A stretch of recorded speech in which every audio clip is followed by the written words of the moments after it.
back then you couldn't run to an EEO department. There was no conversation about Title VII. A lot of the battles that back then that you experienced in working with your peers, you just had to stand tall and let them know who you were, and what you were not going to take. Brothers and sisters,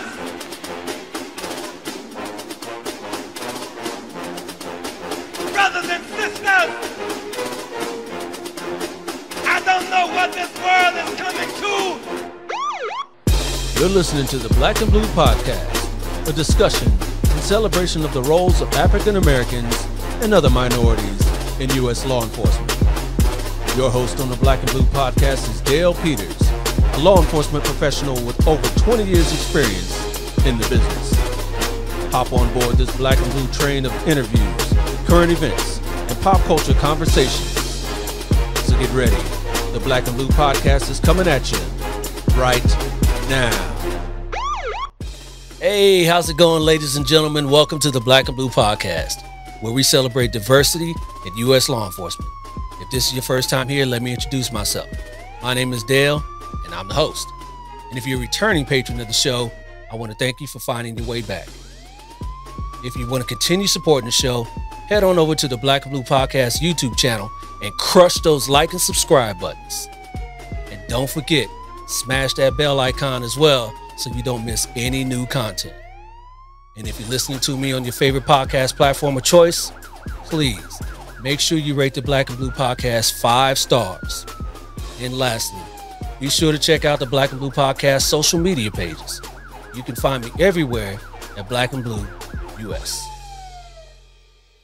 All right, so my guest today is the Chief of Police of the Houston Metro Transit Police Department in Houston, Texas. Everybody, please help me give an emphatic Black and Blue welcome to Chief Vera Bumpers. How you doing, ma'am? I'm doing great, Dale. Thank you so much for that great introduction. Even with the hand claps, I appreciate that. Yes.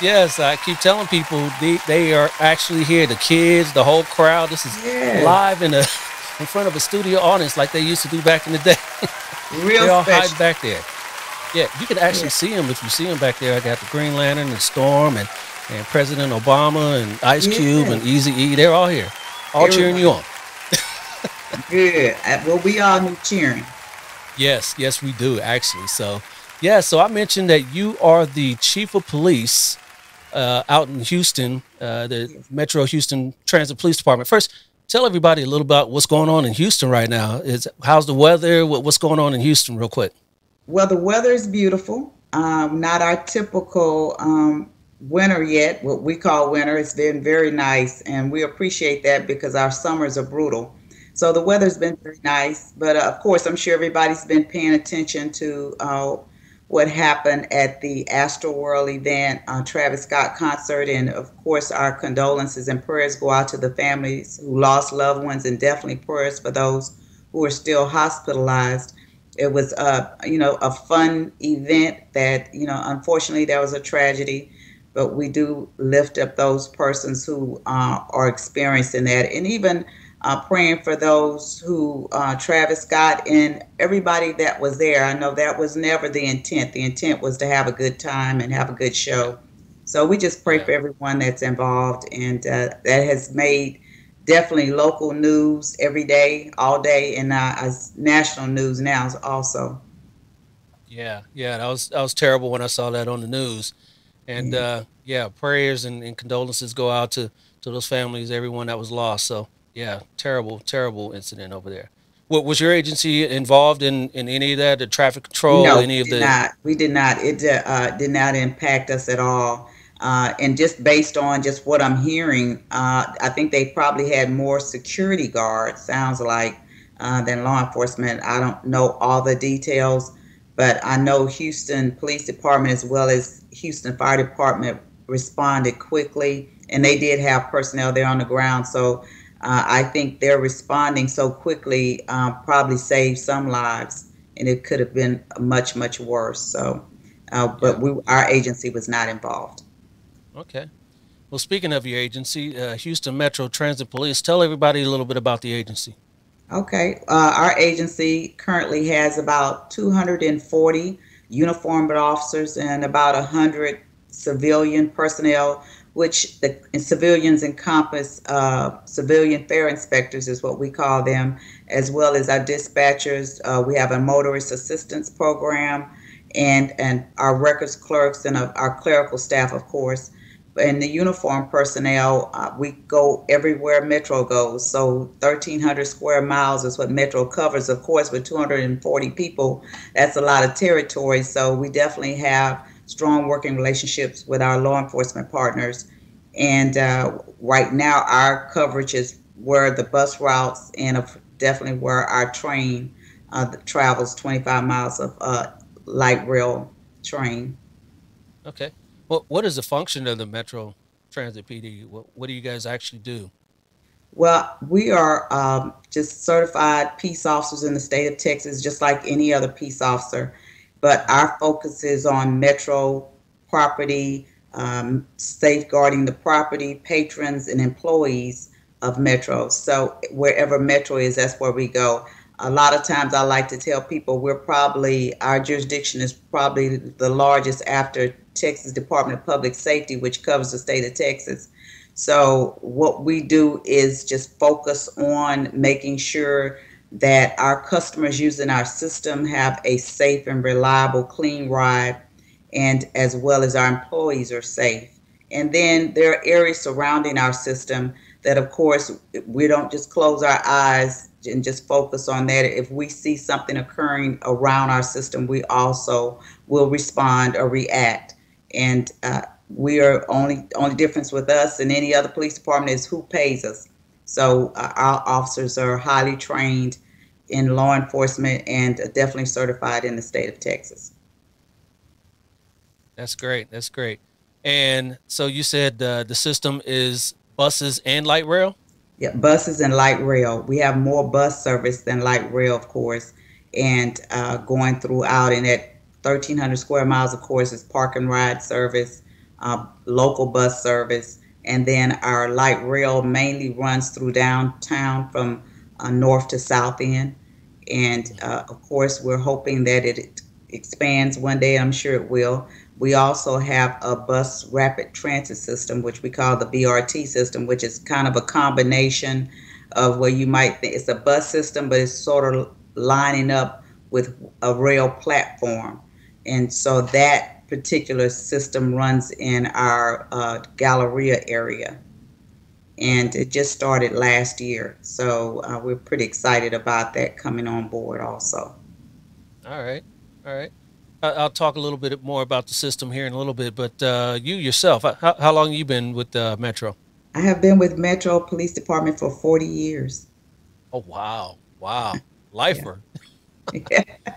You're a lifer Time there, goes huh? by fast. I just doesn't even, it does not seem like it. I started out of college and so just been here. Never was my plan to stay, but I always tell people, God has another plan and just kind of directed my path.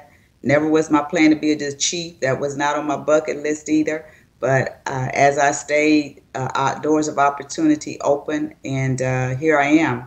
So I've been the chief now for 6 years. Okay. Okay. So obviously you started from patrol officer Yes. and moved your way up. When you Yes. first started with Metro, were you always in the police department or did you start it somewhere else like a driver or anything? No, I was always in the police department, Okay. and I was the first black female at every rank in the police department, from officer to sergeant to lieutenant to captain, assistant chief, and now chief. So Right. I have some milestones and definitely some first in Yeah. every area. So I was the second female hired by the department when I was hired. And the first female, white female that was hired, she resigned probably 6 months after I got there, and she decided to go be a lawyer, which was probably smart on her part, and making more money, Yeah, not working sure. the streets. But so I was the only female for a little while, and then they started to hire more. We were very small back then, also. but we've grown leaps and bounds from when I first started with this very Yeah. small police department. Yeah. Yeah. But now it's grown into a large agency. What attracted you to Metro way back 40 years ago? You said. Well, I think when I graduated college, and a friend of mine came to Houston, and he was working as the assistant chief. And he called me. We graduated together, and he immediately came here after graduation. And he called me and said, "Do you want to come work in Houston?" I was living in Austin at the time, and I said, "Yeah, why not?" And so I just came, and he hired me. Didn't even have to go through a long, drawn out background process back then. A lot of hiring in those days was who you know. And so I filled out my application, and he said, "You're hired." So I started that next week. And so that's how I ended up here. And he soon left and went on to do other things. But I do credit him for being here and being in law enforcement. Oh wow, wow. So you did you have to go to the academy at some Yes, point? Were you grandfathered in yes. or? I went through Harris County Sheriff's Department Academy, and Yeah. back then is that's the academy that Metro would send officers through that were not certified. But we prefer officers who are already state certified, so we don't have to send them through an academy. But now we use Houston Community College Academy. But when I came in, we used Harris County. Okay. Yeah. Yeah, I know a lot of agencies are having a hard time finding personnel nowadays. How's that hitting your agency, or has it hit your agency? Yeah, I always say we all are fishing from the same pond, Yep. and we just have to be strategic about our fishing. And we've not had a hard time getting applicants in, but our issue has been, I'm sure, like other agencies, is qualified applicants that where there's nothing in your background, and that has been an issue. Credit, those small Yeah. things that will cause you issues that you don't think about when you're younger. But down the road, of Right. course, most agencies will do a thorough background, and credit is a part of that. So Yeah. we've seen that. We've told people who had the credit issue, go back, work on it, and then come back. Because that's on, you can fix that. It can be repaired, but I just don't think people ever think and take the time. Right. So we've had Right. applicants that uh, we did not hire, but they went and repaired their credit and came back, and so they were able to get hired. All right. So Yeah. it hasn't been a huge issue for us, and we have been doing good in the retention area also. We've not seen officers leaving in droves like some police departments, and those who have left, I had a couple left, but both told me they were getting out of law enforcement. And they were very young in their careers, so it wasn't like they've been doing this for a while. Both of them were less than 5 years, and I guess they just realized they just, it wasn't what you see on TV. There's a lot of paperwork involved now, a lot Yep. involved with whatever you do in this business when it comes to documentation. So a lot of things have changed, even our processing here in Houston, where we all have go through the Joint Processing Center, which is ran by Harris County Sheriff's Department. So all agencies go through that process, and it's a pretty lengthy process depending on what charges you're filing. And so there are some who may feel like it's just too much. The patience Mm. has not kicked in for them. So, but we're doing good, I think, in the retention area and as far as recruiting good candidates. Okay. All right. I know you and I talked off air about why I started this, and part of what we were going to talk about is we're both African Americans and we're both Mhm. in law enforcement. What's like the makeup of your agency? Do you find that you're able to recruit a lot of minorities at Metro? Yes, and I'm really proud of the fact. I know for females, the average in the country is about, and women in law enforcement is about 13%, and our department is at 19% women personnel.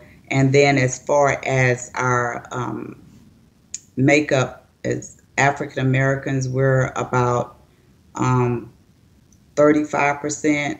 Hispanics, we're at over 30%. And whites, we're probably around 20%. So, we're trying our best to ensure that we're well rounded and have a diverse department. And again, when I talked about being strategic, when I send personnel out to recruiting events, it's just not the recruiters in the department. I select officers who work the streets, and I'm very specific about who I want and make sure that we are representative of the community that we serve. So Yes, I will yes. make sure that those that are going out, so we can attract, because when you're trying to recruit people at academies, and we've mainly been going to academies, people want to see someone that looks like them. And so we are definitely having to put on our thinking cap and come outside of the box and do some different things for recruiting. But I am comfortable with our numbers. I'd like to see in some areas a little higher, but I think that if we keep working at it, that will improve. But so far, we're moving forward in that area of recruiting personnel that are reflective of the community that we serve. Right, right. And right now, you just mentioned the numbers, the percentage of females in your agency, and you remember way back when you got hired, you were one of two, and then the other Yeah. one left. How has that career progression been for you, being a female in this male dominated profession? I was sharing with a couple of sergeants today that I have several trunks of T-shirts.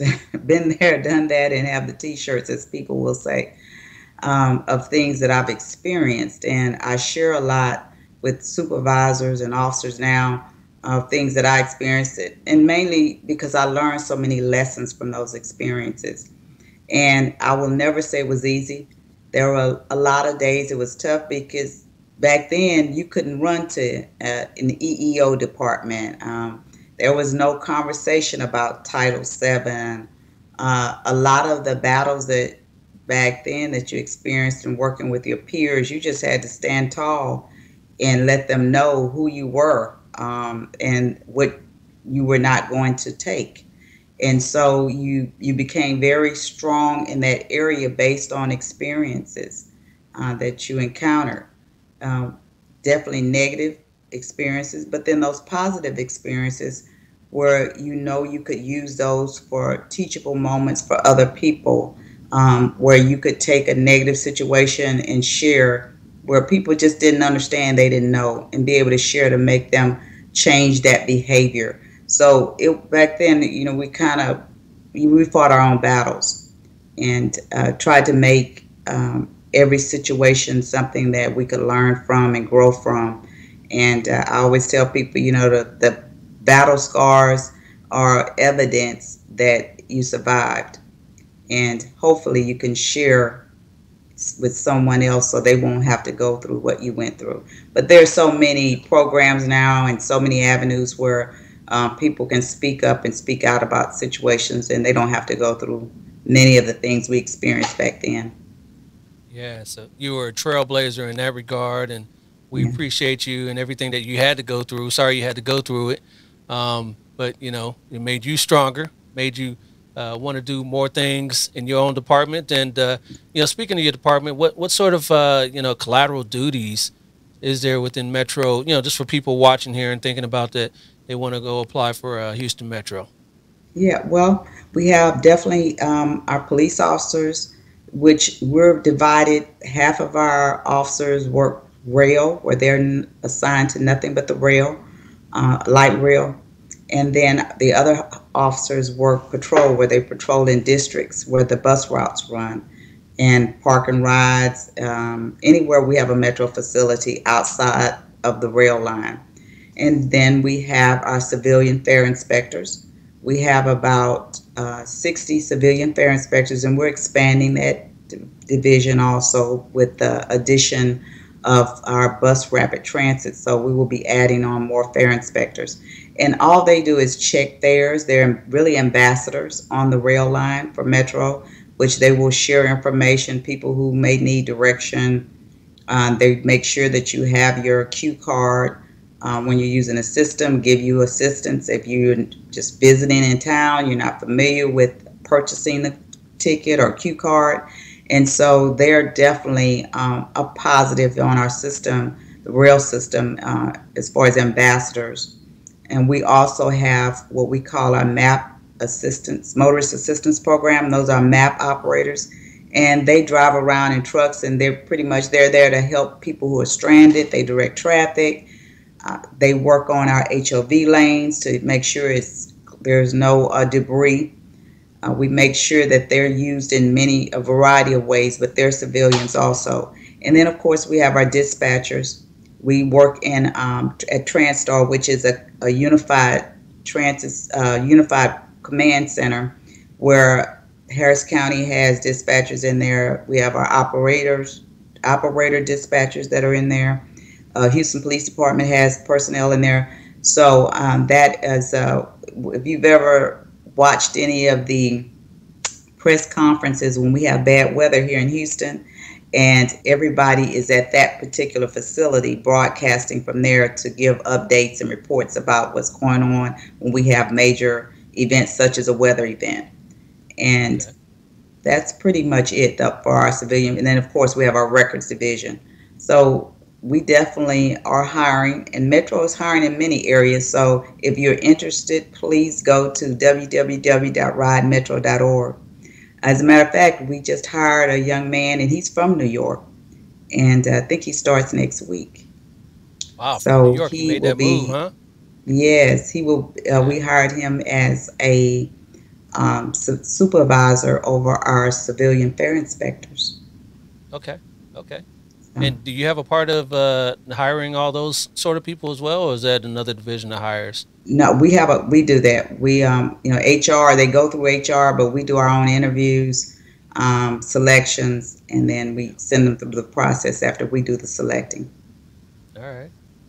And what sort of assignments? I know you mentioned you were the first officer, you're the first sergeant, first first everything. It seems like in that Mhm. department, as far as the female goes. What sort of things have you done there? Well, I was in the IED sergeant, did backgrounds and recruiting, training sergeant. I was over our special operations unit, lieutenant, over that unit. I've been a patrol lieutenant. Um, Let me see what else. I was the lieutenant over our high occupancy vehicle lanes. That is where we utilize our map operators. And so I was the lieutenant over that area for a while. I was the captain over patrol. And then, was assistant chief. So I kind of had a little bit of everything. So I've pretty much done everything there in the department. I tried to keep myself very engaged, even from an officer and at every rank. I was always engaged, not only internally, but externally. I try real hard to make sure that we continue to build bridges with the community and stay engaged with the community. A lot of people, even though Metro has been around for 40 years, I will still hear people in Houston say, I didn't know Metro had their own police department. So we really work hard to make sure that the citizens know that we're here. One of the things, mostly every agency in the Houston area wears a navy blue uniform. So a lot of times when people see the uniform, they just see police. They don't really Yeah. read the small print. And so I believe at times that is probably the reason why some people don't know, and I'll let them know. We've been around for a long time, and I'm not sure why you don't know that, but we've worked real hard to get our name out and our brand out to let people know that we are here. And Yeah. we want to make sure that we're integrated and doing some community activities also. So we do a lot of volunteering in the community. Yeah. Yeah. So, law enforcement, we talked about earlier, law enforcement has been taking a lot of hits in the last few years due to, all those circumstances. Breonna Taylor, Ahmaud Arbery, all these cases that just keep popping up. How has Hmm. that affected your department? I know you said a lot of people don't even really know that Metro has a department. So, within the African American community, does it make a difference to them that you're Metro and you're not Houston proper police department, or does it really matter to them? I think that it does matter who we are and what we do. And I definitely appreciate Chief Fenner, who is the chief of Houston Police Department, as well as Sheriff Gonzalez.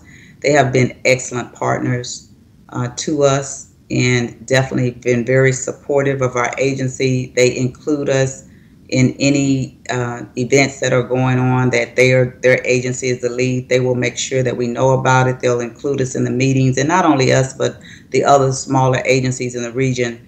And over the last few years, I've seen that change because, there was a time if you're the predominant agency in a city where you are the main person, you got all the manpower, that is pretty much us and no more. But I have seen over the last few years that I don't care if you're a 5,000 man department or a 50-man department. At the end of the day, all need each other and we need to work together. So I've seen that change, which is a great change, I think, in this profession where law enforcement has said, let's come together to make a difference. So when they have special events, they invite us. And we've made sure we got our name out there. I know after the George Floyd murder, I wanted to make sure that our voice was heard internally and externally. So I immediately sent our personnel an email after the event and wanted them to know that I thought it was a tragedy. It was a murder. My personal opinion about it. But I wanted them also to know that we're going to have a high standard. We are going to respect people, whether we're taking them to jail or we're giving them directions. So I wanted to set the tone for us. And if you need to talk to someone, I wanted them to know because, law enforcement was getting hit hard. And some of these young officers, they were just confused and like, what's going on? So I wanted them to know that inside the building is a safe space. But once we leave, and you can talk about anything, your views, but once we leave, we're all on the same accord and we're going to treat people with respect. And so I did that. And then I immediately had a meeting with our field training officers because I knew that Chauvin was a field training officer when that incident occurred. Yep. And sometimes, in my opinion, I think a lot of times field training officers will show out in front of the recruits. So I wanted our field training officers to know that I would let anyone new come in that we're training, let them know if you see your field training officer crossing the line, that you have an obligation to intervene. So we do have that policy, and we had the policy before that happened, duty to intervene. We had the policy on no chokeholds before it happened. So I just did a self-examination of our agency, our policies, made sure I met with officers, put my position out, and just kind of emphasize or reiterated that we're going to operate on a professional level and with integrity and treat everybody with respect. So I just felt it was necessary to get that message out. But I've seen just such a negative against law enforcement, and it's really sad. We participated in the 9/11 Heroes recognition during the Houston Texan football game in September, and it was law enforcement from all agencies that we rolled out the flag on the field. So when we ran out, we were all in uniform, taking the flag on the field, and then I heard people in the stands booing, and it shocked me. I said, "Are they booing the police?" And everybody kind of looked at me. I had never would I have thought I'd witnessed that. And we're talking about September 2021, so we're past everything, but that attitude is still there. And it just told me we have so much more work to do to educate, to elevate our brand, to help people understand that we're just as outraged when a police officer crosses the line. Police officers hate a bad cop more than anybody else. So it was really disheartening to hear the boos, and all the other officers over there, like, yeah, they were booing, but I was just out, just kind of shocked, I guess. And maybe I shouldn't have been, but I was. So I think we all have to do our individual part, and then our part as agencies to continue to work hard to build those bridges and reestablish that respect that was there for law enforcement for years and years and years. And it's not everybody, it's just that small few that still, is holding that against all law enforcement. Yeah, yeah. Unfortunately, we kind of got that stigma right now that we it's kind of hard to wash out. But if we keep doing what we're supposed to be doing professionally for our communities, eventually we'll get back to things always like a pendulum. They swing back and Yes, forth, and now yes, we're on the wrong side of it, and hopefully it'll swing back to towards the middle here pretty soon. But it's gonna yes. take a lot of work. It And does, it will. And it takes all of us being committed to the work. yep, Um, yep, I think that's why you see so many chief openings now, and you see a lot of chief openings, you see a lot of police officer openings. It's a work. It's a lot of work, and you have to be committed to. But I think it starts at the top, and the top sets the tone. yeah. I know you mentioned a little bit ago that FTOs showing out in front of their trainees, and you wanted to get that message out that trainees are obligated to speak up if they see that, other officers and their training and their trainers, their FTOs out doing something wrong. You believe that's easier said than done, though? I mean, because they're the ones riding in that car with them, that the FTO has their quite frankly, their career in their hands. If they give Hmm. them that bad evaluation for for that time that they're riding with them, they may be out on the street. One of the reasons we have a field training coordinator, and I had a meeting with him yesterday. I told him it's very important that he reads we call them DORs, the daily observation reports from each day. It's very important that he has a meeting, one-on-one meeting with the probationary officer, and that he meets with the field training officer. You have to stay engaged, and you should be able to catch some of those signs and justify and make them justify what they put on the report. If it's negative, you need to justify and explain to me why. So I told them, you just don't sign off on it and push it through, but we are going to dig deep to make sure that there are no inequities and the person is being treated fairly. So if there are deficiencies, that needs to be noted and that needs to be explained what those deficiencies are, and the person needs to know, the probationary officer. And it may be something going on with him. I told him life happens and we all experience life issues. Sometimes you can bring that to work. Everybody does not know how to compartmentalize and leave that life issues. And it's hard sometimes. So Facts. I told him it's the engagement is the critical thing. And I will walk up myself and just someone new, how's it going? Let's talk. You having any issues? Feel free. And I had a meeting with them before they went into the program and throughout the program. I'll make sure that every now and then I just reach out. How's everything going?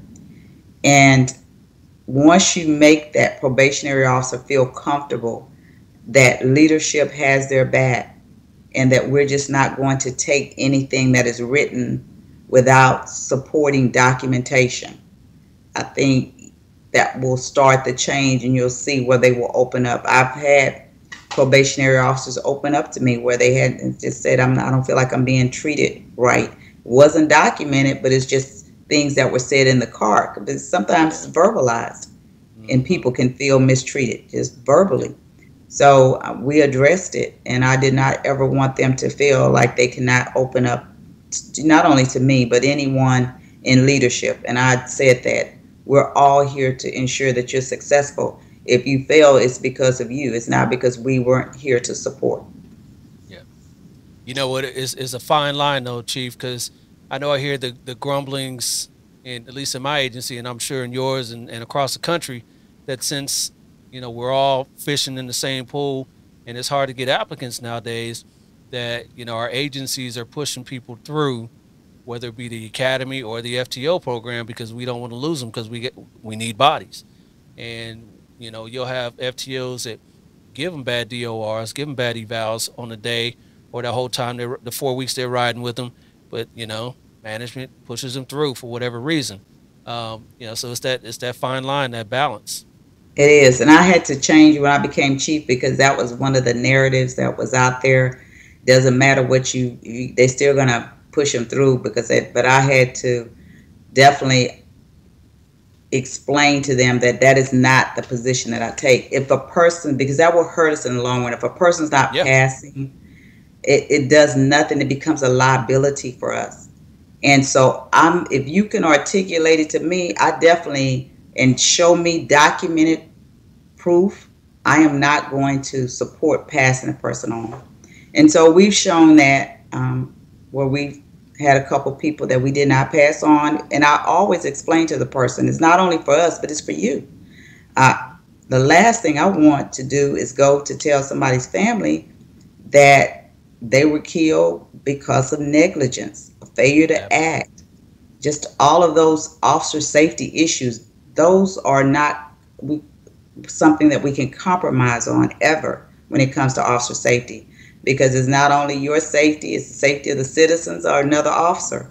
So I would hope that most agencies will, you know, change that narrative.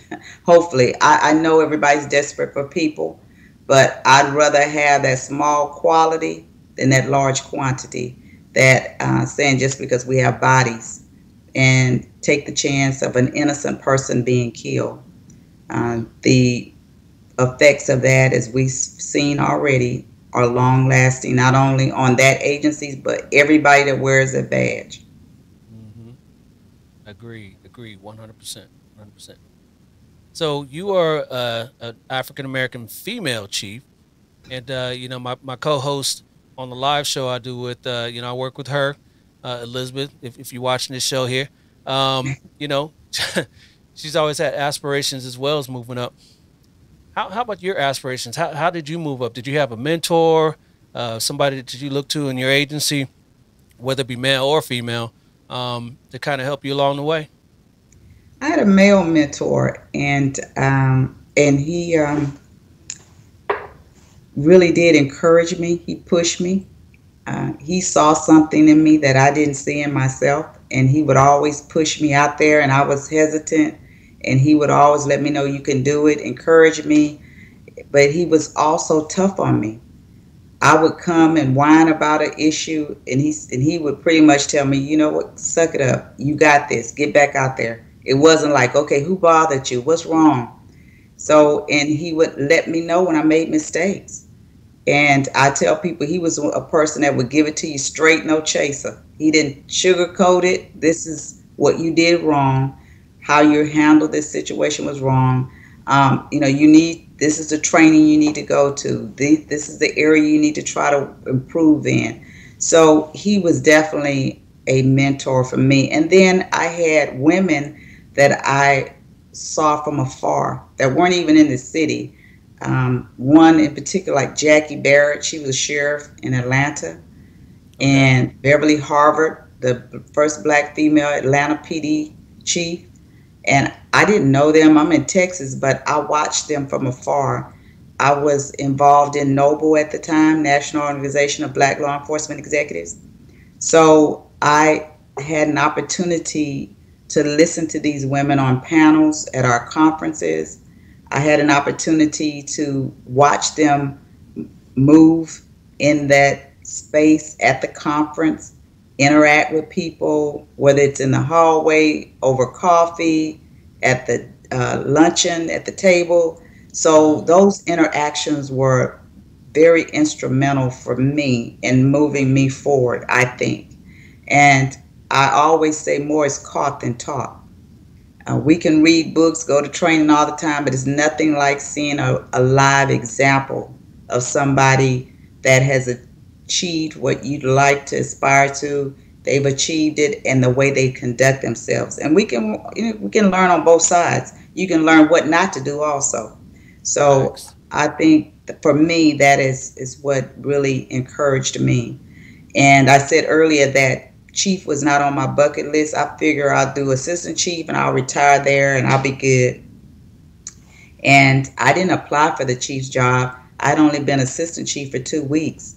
And the CEO called me, and I'm thinking, well, he's probably calling me to say I'm doing a good job. I've only been doing it Uh-huh. 2 weeks. But when he called me, it was at 4 o'clock on a Thursday, and he said, I need to meet with you. And when I came in and I'm waiting, and he says, I want to let you know I'm going to make you the chief. And I said, you sure? That was my first thing out my mouth. I said, I Are just you been sure? assistant chief Me? 2 weeks. Me? I said, are you Yeah. sure? He said, and something that he said that will always stay with me. He said, you're ready. He said, you're ready. So I always share that story with people to let them know sometimes people see something in you that you don't see in yourself. And just looking back, all of the conferences I attended, all the conversations, me watching other women leaders from afar, all of that prepared me for him to say, you're ready. So Right. I tell people you don't have time to get ready. Always be preparing yourself so you stay ready. So when your name is called, you don't have to try to figure it out. And I did say, can I think about it? And I remember I came out and I called my husband and I said, they want me to be the chief. And he's like, what's the problem? You should do it.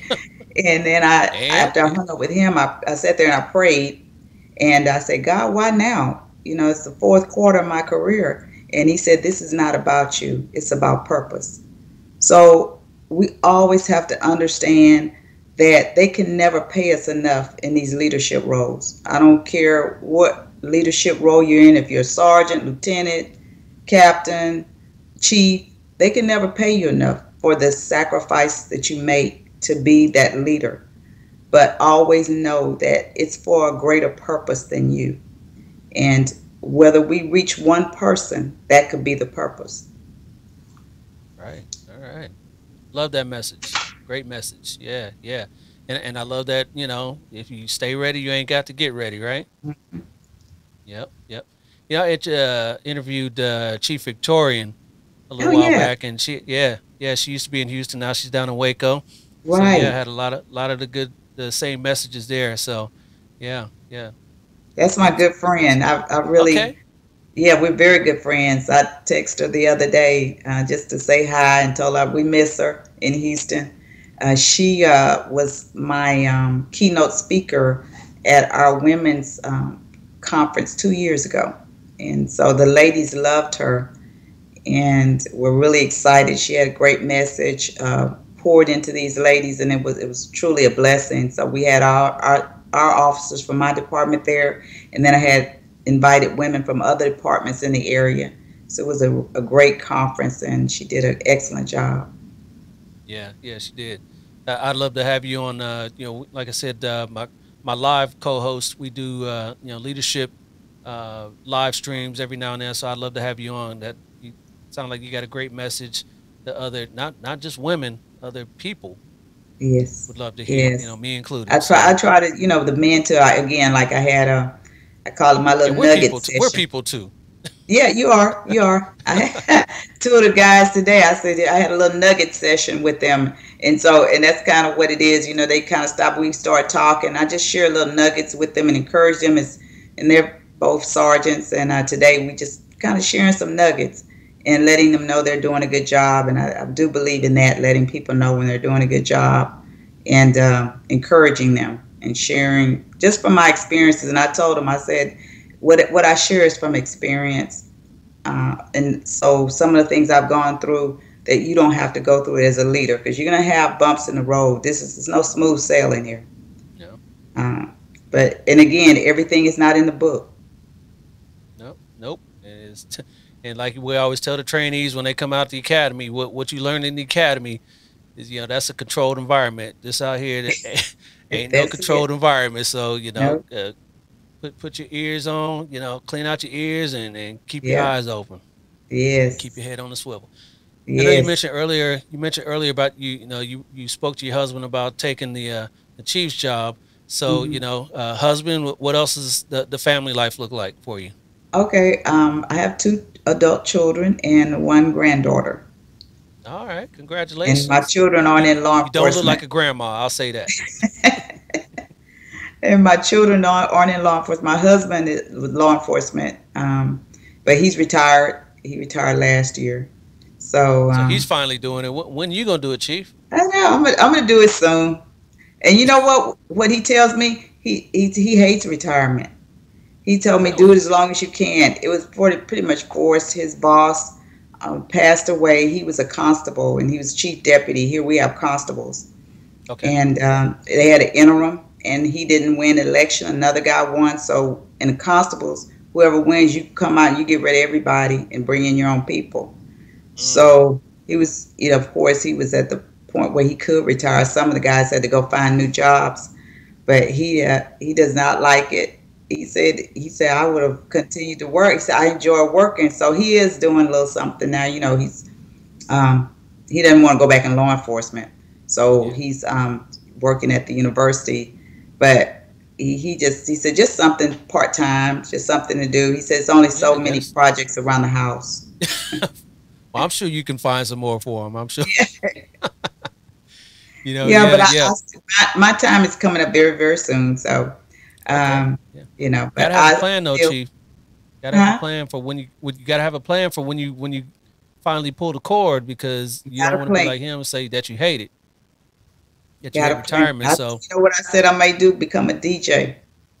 That's that's what that's the goal. That's what I'm talking about. Yeah. Well, because that's what I see back here. On that side right there.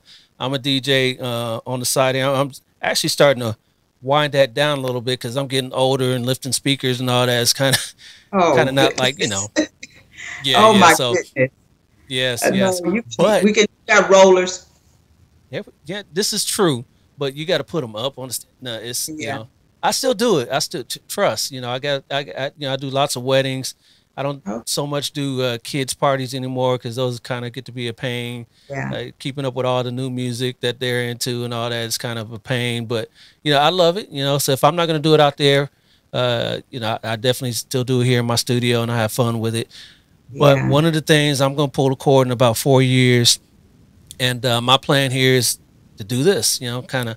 Supplement the income with this and have fun with this, and maybe start streaming in other avenues. So got to have a plan, Chief. Got to have a plan. Yes. And I love this, what you're doing. I told you earlier, it's necessary. It's good and necessary. So I just appreciate that, what you're doing, because it's educating, and it's not only impacting externally, but you'd probably be surprised at how many in this profession you're impacting. And so it's just such a necessary, a great thing that you're doing, and I applaud you for it. And I definitely am going to sign up so I can become a subscriber and watch on a consistent basis. I definitely plan to do that. Thank you, Chief. Yeah, YouTube, Facebook, all those I mentioned in the intro there. All right. So we are going to wind this down here in a minute, but you are not done. I got a little game I like to play with my guests here. So let me get this set up for you. Our game here is called Listen to my heart go boot up. All right, so this game today is called Booed Up, Chief. Booed Up. I was listening to that song before. Today. Yes. So what I'm going to do is I'm going to show you some here's an example here. If I say Barack and Michelle Obama, they are true boos. They are together, they're married, but they could either be, boyfriend, girlfriend, just a couple, right? Right. So if I say that, you say true boos. But if I were to say Snoop and Martha Stewart, you would say fake boos, because right. In this, they're not together, and some of them may be in this this game here. Just people I just threw together for you to throw you for a loop. So, true boos or fake boos? You ready? Ready. All right, here we go. So your first one here is Dwayne Wade and Gabrielle Union. Are they true boos? They are true boos. Whoa, wrong one. It's that one. Yes, they are true boos. Yes, they are married. They've been together for a little while now. Off to a resounding start here. How about your next one here? How about John Krasinski and Emily Blunt? I would say they are fake boos. Wrong. They are actually together. I don't know if you know those two right there. You probably know the faces. I see the faces now. I recognize the faces. Yeah. All right. How about Pharrell Williams and Halle Berry? Fake boos. They are definitely fake boos. I just threw them together. They are not together. They would make a good couple, though. That's a good couple right there, though.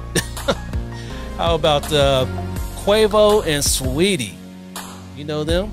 Yes, but I believe Saweetie just talked about she looking for love, so I would say fake booze. You know, that would be wrong, but I'm gonna give it to you because they're off and on, off and on. But they were actually a couple. Maybe this week they're broken up. If you just heard that, Yeah, but, they were just talking about her yesterday, talking about Yeah. she looking for all right, love. let's get that to you. Let's get that to you then. Yes. But yeah, last I heard they were together, but maybe they're not. You know how these rappers are. Anyway, how about speaking of rappers? How about 50 Cent and Venus Williams? Fake booze. They are definitely fake booze. I just threw them together. I think Venus is actually married, and 50. Yes. You know, he probably ain't getting married. No time soon, at least. Now, How I think about so. Russell Wilson and Sierra? Oh, absolutely true booze. Absolutely true, dude. They everywhere too. Yes. Good looking couple. Beautiful Yes. Yes, yes. And how about Ben Affleck and Jennifer Lopez? Yes, they're true booze right now. They are true. Yes. Operative phrase right now. Right now. Right now. Right now. Yes. They are together. They are true booze. And how about Jamie Foxx and Mary J. Blige? Fake booze. They are fake booze. I don't know if they've ever seen each other together, been together, anything like that, but I just threw them together. And your last one here, how about Jason Momoa and Lisa Bonet? I'm going to guess and say true booze. Oh, that was a good guess. Yes, they are together. Okay. Jason Momoa and Lisa Bonet. Every woman's dream right there, and every man's dream right there. And her daughter is beautiful too. She is. She's very pretty. Absolutely. So, you know what? You got just about all those right. So we gonna call you the All I do is the win, winner. win, win, no matter what. Got money on my mind, I can never get enough. And every time I step up in the building, everybody hands go up. All right, Chief, you Oh, killed that. wonderful. You crushed it. Yes, that was a fun game. Yeah, you know your booze, huh? Yeah. You know your booze. All right. All right, Chief, I appreciate you coming on. Any words for the viewers and the listeners before we get out of here for you? I would just like to say to all of them, thank you so much for all of you who were listening. It was definitely a pleasure to be a part of the conversation and to share. And I hope I said something that maybe impacted you in a positive way.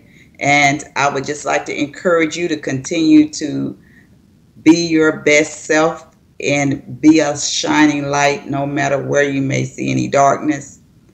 Just know that you are somebody that can make a change for somebody that you would never think you could. So always try to stay real positive and stay focused in that space and want to make a difference. I think we all have our part to play because, as I said earlier, we all have a purpose. And just don't forget that.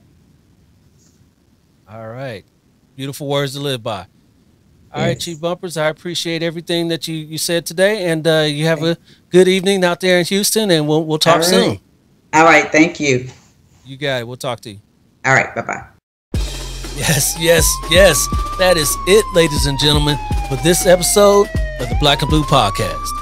I want to thank Houston Metro Transit Police Chief Vera Bumpers for her outstanding story and words of wisdom. And I want to thank all you out there for joining me on this episode. If you got some value out of it, make sure you like, subscribe, and share this episode on YouTube or your favorite podcast platform. I'll be back right here in 2 weeks with another awesome interview. Same black time, same black channel. But till then, you already know, stay black and blue. I'll holla at you.